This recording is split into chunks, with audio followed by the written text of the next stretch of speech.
अनय साहित्य क्लासेस में आप सभी का बहुत बहुत स्वागत है। मैं आप लोगों को आज की कक्षा में रस पढ़ाने वाली हूँ। रस नाम सुनने के बाद आप लोगों का मुंह जो है मीठा हो गया होगा, ये मुझे लग रहा है। लेकिन रस नाम लेने से मुंह नहीं मीठा होता है, उसके लिए कुछ न कुछ करना पड़ता है। तो आइए देखते हैं रस में क्या करना है कि हम लोगों का कुछ मन और मस्तिष्क मीठा हो जाए। देखिए रस क्या है। सामान्यतः रस माने होता है आनंद। जैसे हम किसी चीज को देखते हैं, सुनते हैं, समझते हैं, खाते हैं, पीते हैं, उसका कुछ न कुछ हमें रसास्वादन होता है, मिलता है, और कुछ आनंद की अनुभूति होती है, कुछ महसूस होता है, अच्छा महसूस होता है, वो रस होता है। रस की परिभाषा जो साहित्यिक तौर पे है उसे कहते हैं, परिभाषा है कि किसी नाटक को देखने और कविता को पढ़ने से, नाटक को देखने और कविता को पढ़ने से पाठक और श्रोता में जो आनंद की अनुभूति होती है उसे क्या कहते हैं? रस कहते हैं। साहित्य में, ग्रामर में, व्याकरण में जो रस का शाब्दिक अर्थ ये है कि श्रोता या पाठक को किसी कविता को पढ़ने या नाटक को देखने से जो रस की अनुभूति होती है, महसूस करता है जो आनंद, उसे क्या कहते हैं? उसे रस कहते हैं। और रस से पूर्ण वाक्य ही काव्य है, और ये रस जो है आपको काव्य में ही मिलेगा।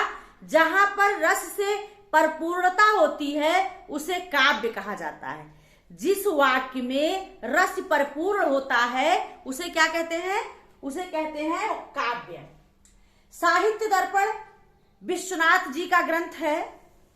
साहित्य दर्पण में विश्वनाथ ने लिखा है कि वाक्यम रसात्मकम काव्यम, मतलब रस से भरा हुआ युक्त वाक्य ही क्या कहलाता है? वाक्य कहलाता है, काव्य कहलाता है। सॉरी, रस से युक्त वाक्य क्या कहलाता है? काव्य कहलाता है। वाक्यम रसात्मकम काव्यम, ये सूक्ति विश्वनाथ जी की है, उनके ग्रंथ साहित्य दर्पण से है। मतलब कुछ कवियों ने रस को काव्य की आत्मा बताया है। अगर काव्य में रस ना हो तो काव्य का कोई आनंद नहीं होगा। तो रस जो है काव्य के लिए अत्यंत आवश्यक अंग है। नाट्यशास्त्र में भरत मुनि ने परिभाषा दिया है रस के विषय में। नाट्यशास्त्र भरत मुनि का ग्रंथ है, उसमें उन्होंने कहा है कि विभावानुभाव, क्या कहा है? विभावानुभाव व्यभिचारी संयोगाद्र सन्निष्पत्ति। क्या कहा? विभावानुभाव व्यभिचारी संयोगाद्रस निष्पत्ति, मतलब विभाव, अनुभाव और व्यभिचारी भाव के संयोग से रस की निष्पत्ति होती है। रस के निष्पत्ति के विषय में किसने कहा है? नाट्यशास्त्र उनकी पुस्तक का नाम है। किसको कहा? किसकी पुस्तक है वो? भरत मुनि की पुस्तक है नाट्यशास्त्र। उसमें उन्होंने कहा है कि विभावानुभाव व्यभिचारी संयोगाद्रस निष्पत्ति, मतलब संयोगाद्र रस निष्पत्ति, विभाव, अनुभाव और संचारी भाव के संयोग से, मिलन से रस की निष्पत्ति होती है।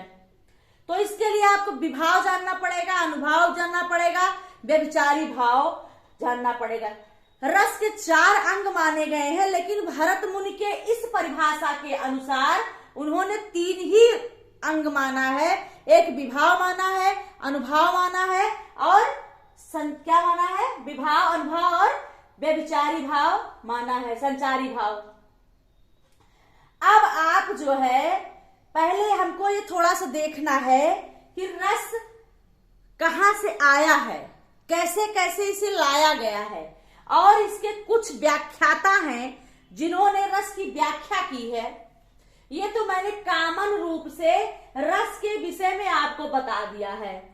अब आप रस का स्रोत जो है, रस के विषय में सबसे पहले शिव जी ने नंदी को बताया, नंदी ने तांडु को बताया, तांडु ने दुहिड़ को बताया और दुहिड़ ने भरत को बताया।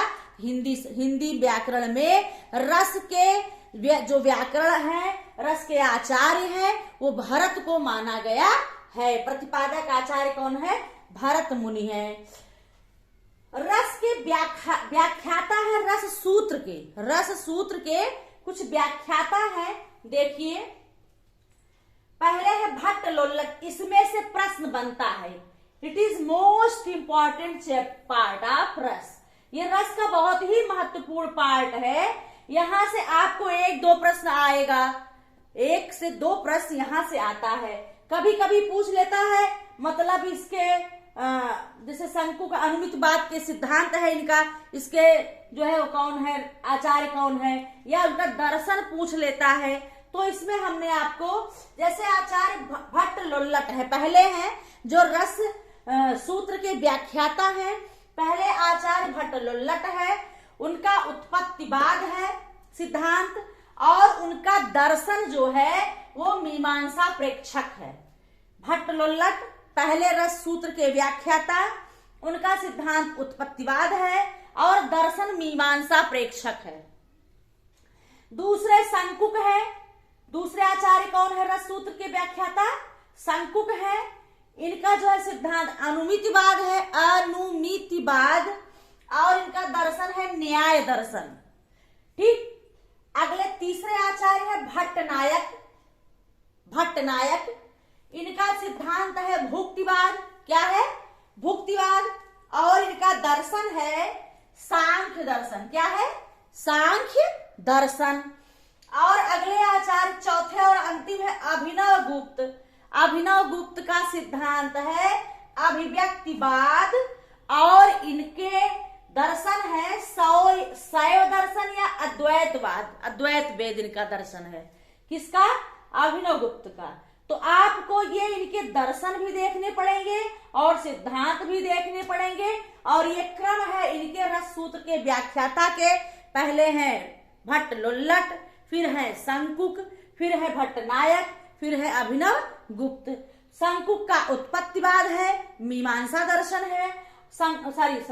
भट्ट लोल्लट का उत्पत्तिवाद है, मीमांसा दर्शन है। शंकुक का अनुमितिवाद है, न्याय दर्शन है। और इनका भट्टनायक का सिद्धांत भुक्तिवाद है, सांख्य दर्शन है। और अभिनव गुप्त का अभिव्यक्तिवाद सिद्धांत है, इनका शैव दर्शन या अद्वैतवाद दर्शन ये है। ये इनके रस के व्याख्याता और ये स्रोत है। आगे हम आपको ऐसे क्रम वाइज एक थोड़ा थोड़ा पार्ट को आपको हर एक कक्षा में देते रहेंगे, जिससे आपको पढ़ने समझने में भी आसानी रहे और आपको आराम से समझ में भी आए, कोई बर्डन भी ना रहे। तो फिर अगले कक्षा में रस से संबंधित अन्य बातों को लेकर के चलना है, चूंकि बड़ा पार्ट है और इसको हमको डीपली पढ़ना है, हमको इसको बोर्ड के अनुसार पढ़ना है, कक्षा 8, 9, 10 के अनुसार तो पढ़ना नहीं है। तो इसलिए आपको ये भूमिका बना करके ही पढ़ाना पड़ेगा, जिससे कि आपका हित हो। ठीक है, मेरा पूरा प्रयास है कि हमारी कक्षा द्वारा आपका पूरा हित हो। मैं अपने कक्षा को सामान्यतः नहीं लेकर के चल रही हूँ, वो आपके अनुसार चल रही हूँ, आपके जरूरत के अनुसार, आपकी प्रतियोगिता के अनुसार चल रही हूँ लेकर के। आज की कक्षा में इतना ही, अगली कक्षा में फिर आगे आपको लेकर के चलते हैं। धन्यवाद।